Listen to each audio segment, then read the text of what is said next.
jako akawuwo.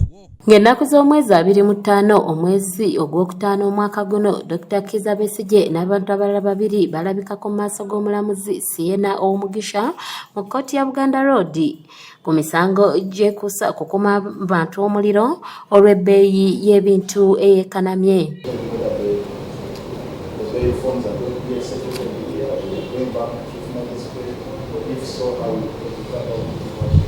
Babiri ku bakwatibwa ne Dr. Kizza Besigye bateebwa awatali kusasulibwa nsimbi za kweyimirira, so nga Dr. Kizza Besigye yasabibwa okusasula ensimbi obukadde 30 okusobola okweyimirirwa, ekintu bannamateeka be nga bakulembeddwamu Ssaalongo Sserukwago ne basalawo okuddukira mu kkooti ensukkulumu okuwakanya ensimbi zino.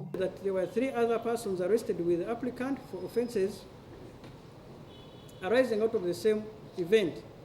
The others were granted bail on different terms. Olunaku olwaleero kkooti eno ekendezezza ku nsimbi Dr. Kizza Besigye z'alina okusasula n'emuzza ku bukadde 3 okuva ku bukadde 30. This matter should be adjusted.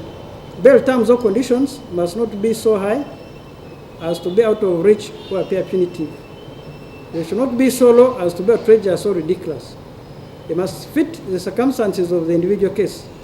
The primary consideration is whether they will oblige the accused to be in court for trial whenever required to appear.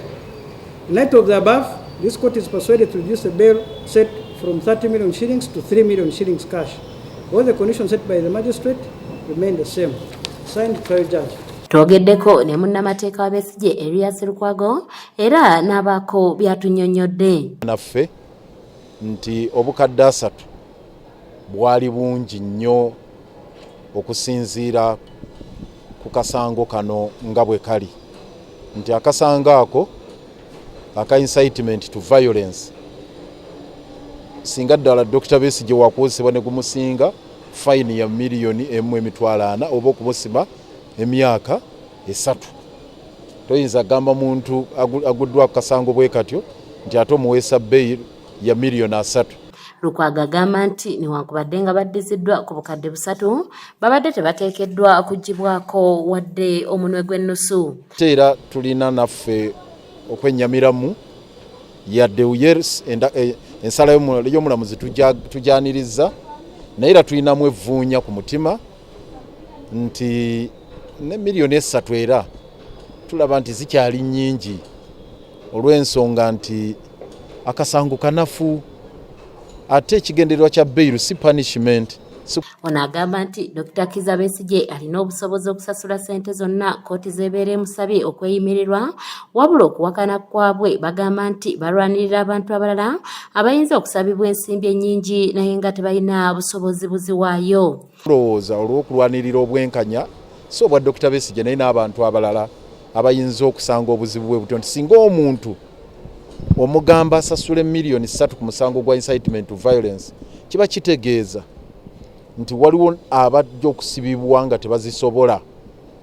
Kuba ne $1,300,000 ku muntu omulala owa bulijjo atali Dr. Besigye nnyingi. Yes, Dr. Besigye azirina era tugenda kuzisasula, naye waliwo omulala atajja kuzisobola.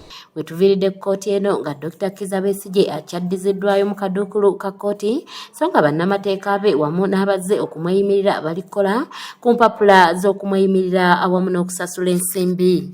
Kanyike Kevinizi yakusakidde eggulire lino ku lwa ABS Television. $40,000 ye fine. Kakati kye tugamba nti singa guba